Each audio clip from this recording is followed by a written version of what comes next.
All right, good morning. I'm Lieutenant Nick Butler with the Police Department.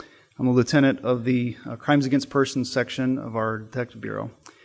And I appreciate letting me talk this morning. I just had a few updates on the Tunis Lomax homicide, which occurred in August of 2022. So I'll give you a little backfill information to make sure everybody's understanding the case that we're talking about. Then I'll provide you with some details that led to the arrest of 4 subjects yesterday throughout the day, and then we'll take some questions at the end.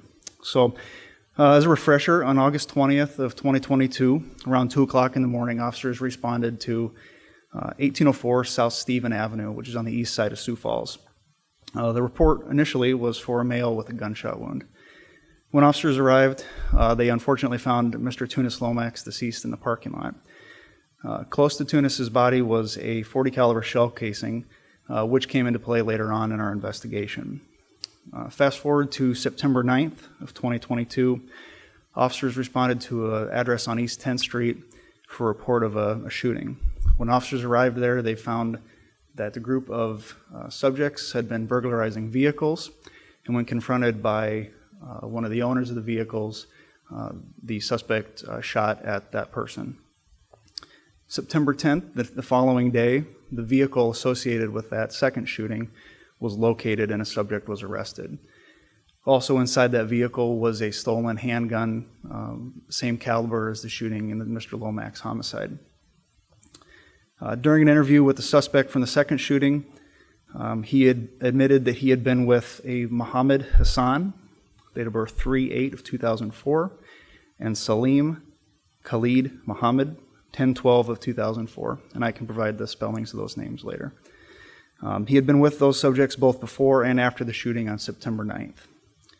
Through the course of the investigation, it was learned that the firearm that used in both shootings had been purchased from Salim Muhammad about 2 weeks after the murder of Mr. Lomax in August. During conversations and the purchase of that firearm, Salim admitted that he had used that gun to shoot Mr. Lomax in August. Through our investigation, we were able to determine obtain evidence that linked Mr. Hassan to the firearm, and additionally, that same firearm was forensically identified as the firearm used to eject the .40 caliber shell casing found at the scene on South Stephen Avenue in August. Further linking Salim and Hassan to the homicide were 2 stolen vehicles that were seen around the South Stephen Avenue address where Mr. Lomax was killed the night of the murder, one of which had been reported being seen fleeing from the scene shortly afterwards. Additional forensic evidence, as well as surveillance video, put Salim and Mr. Hassan in the vehicle that were later located, abandoned, not too far from the South Stephen Avenue address.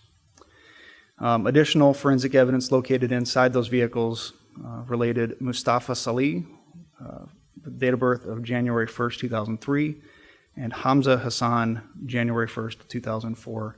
They were also had forensic evidence inside that vehicle. Yesterday afternoon, beginning in the morning and leading into the afternoon, with the assistance of the Sioux Falls Fugitive Task Force, Minnehaha County Fugitive Task Force, we located Salim Muhammad, Muhammad Hassan, Mustafa Salih, and Hamza Hassan, and they were all charged with a variety of charges related to the homicide of Mr. Lomax. Salim Muhammad was charged with murder first, murder second, manslaughter first, receiving or possession of a stolen vehicle, and grand theft. And the other 3 individuals were charged with manslaughter first, receiving or possessing a stolen vehicle, and grand theft. This investigation has taken quite some time, and there's some people that need to be recognized, including the family of Mr. Lomax, who has remained devoted and in connection with the police department, and has been as patient as can possibly be expected given the circumstances. The detectives that have spent the last 8 months every single day putting time and effort and their heart into this investigation need some recognition as well, along with other divisions of our Detective Bureau, our patrol officers who did a good job investigating in the very outset of this incident. And of course, the sheriff's office who assisted us in rounding up these individuals once we finally came to a conclusion here. I'll take any questions at this point that you might have. How did it feel to finally have arrests in this case? I'll tell you, being a part of a team that is, again, exerted so much effort and so much emotion into this case, watching them work and be successful and continue to be committed is fantastic. I can only imagine that it pales in comparison to the feeling that the Lomax family has to finally have some justice for Tunis. And it's a great feeling. It's a great feeling. Sometimes these investigations take longer. We have historically been very lucky to have a lot of our homicide investigations wrapped up in a fairly short amount of time. But when we don't have any suspects in the very beginning, and this is a ground-up investigation, the work that these detectives have done is nothing short of amazing, in my opinion. Or could you tell us any on the motive? We're still working on some of the details related to the motive, so I really don't have anything for you on that end, but the investigation, although we've made some arrests, our investigation is going to continue right up until the date of prosecution. All right, I'll stick around if there are any questions following the briefing you like. I'll be here. Turn it over to Sioux Falls Fire Rescue.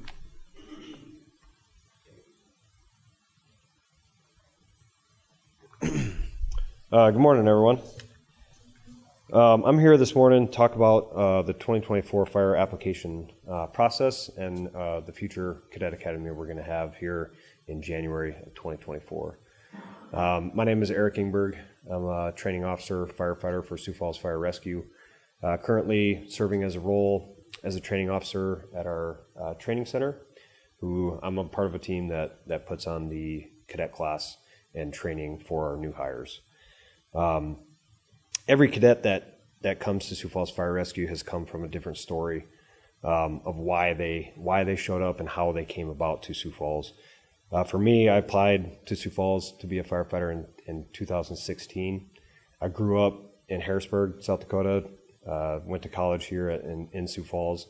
Upon graduating college, I joined the military, served about 7-year commitment down in Fort Benning, Georgia, and got out in 2015. When I came back home, I moved back home, had family, wife and kids. I was looking to serve. I applied to Sioux Falls Fire Rescue in 2016. Ultimately got hired and started with the academy in 2017. Sioux Falls Fire Rescue gave me that challenge, that camaraderie, the ability to serve my community that I was looking for. I loved my position in the military, gave me purpose, found passion in what I was doing. I was part of a team and I was making a difference, and I really missed that at that time. My story and path was different from other cadets in my cadet academy. Everybody came from a different background and experience. Ultimately, what I'm up here doing is we're looking for individuals who align with our core values: respect, integrity, service, and excellence. This is what helps bring Sioux Falls different perspectives and eventually starts reflecting more of what Sioux Falls is today with different age groups and different backgrounds. We take applications one time per year, and that time is now. It opened yesterday and it closes on the 16th of May. The requirements are to apply are just being 21 years of age, no older than 44, must have or be able to obtain a valid driver's license, must be a non-smoker, and pass a background check. And Human Resources then goes through the applications and relays that information and communicates that with all the applicants of who makes it to the next stage. Those who make it to the next stage will then take an online fire department civil service exam. We've moved that to an online platform, which has really been able to broaden our reach of applicants because they can complete that first step virtually from anywhere. The rest of the application process includes an interview, physical abilities test, a psych evaluation, a background check, and a physical exam. The entire application process can take approximately up to 6 months. With this application period opens, they'll be hired and they'll start at the beginning of January of 2024. This group will be a little bit special in that they will be the first class to train and graduate from the new public safety campus that we got, that we're going to be moving into here shortly. Overall, this process can be fairly competitive, but if you're passionate about serving our community, we encourage you to apply. Some of our cadets go through this process multiple times before they get ultimately the final offer. So this is a highly sought after profession, and it's held with very high regard. We want to make sure our firefighters serving Sioux Falls and our neighborhoods, we want them highly trained. We want them able and willing to answer any call. Our team here needs individuals, men or women, who enjoy challenges, care about their community, protecting property, and ultimately making a difference. Residents and visitors to our city, they expect highly trained, motivated, and compassionate team of first responders, and this is the first process that goes about giving them that opportunity. Once you are applied and you get on, you'll be joining a 220 member of Sioux Falls firefighters. Sioux Falls Fire Rescue provides diverse opportunities, encourages growth. I was able to transition into the role of a training officer from being a firefighter located at Station 8. So there is a lot of room and encouragement to grow and potential there. This is a very exciting and fulfilling career. We look forward to finding this next year group of cadets and who will lead the 2024 Cadet Academy. Those that are interested in applying, they can visit siouxfalls.org/team-SFFR. All that information in there will take them through the process. So with that, I'll take any questions that any of you may have. All right, thank you very much. With that, I'll turn it over to Dominic Miller with Sioux Falls Health Department. So thank you.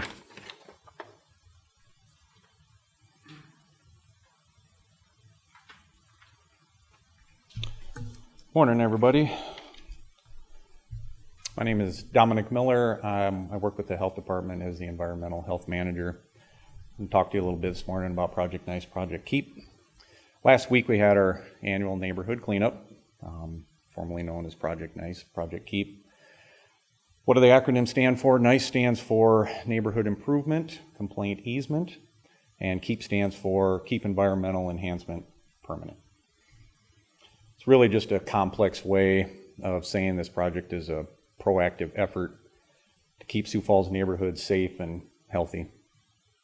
It's truly a One Sioux Falls team effort, largely organized by the street division, landfill team, health department, but includes numerous volunteers from pretty much all of our city departments.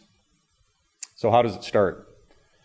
At the beginning of every year, we ask our civic analytics team to produce a map showing where the clusters of health nuisance, property maintenance, and zoning violations occurred in the previous year.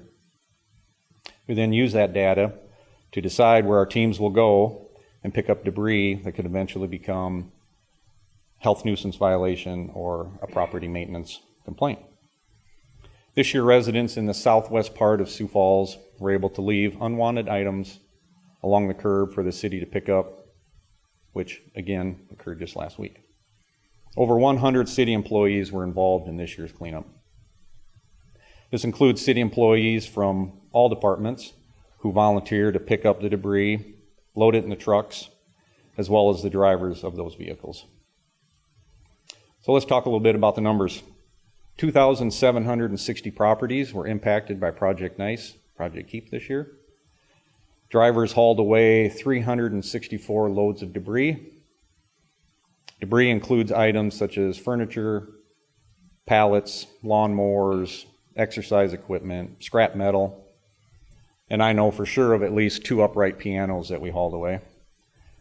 We also hauled away 14 loads of tree branches, 442 individual tires, 350 mattresses, and 15 loads of appliances. That totaled more than 500,000 pounds that will be landfilled, recycled, or manufactured towards a beneficial use. This again is a proactive approach to keep neighborhoods clean, instead of having these items possibly piling up in yards where they can act as harborage for rodents and pests, or even become an unintentional, dangerous playground for children. It's something our employees look forward to every year, so they get to connect with other employees who aren't in their department, all while making a difference in their community.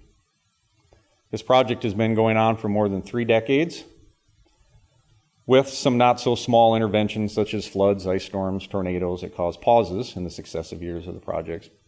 But yes, now going on for more than 3+ decades, and we look forward to its impact every year. Thank you. I'll take any questions that you have this morning. Also, I'd like to add that if you'd like to reach out to Vanessa, the mayor's communications officer, for any pictures that you may want involving the project, we'd be happy to share them with you.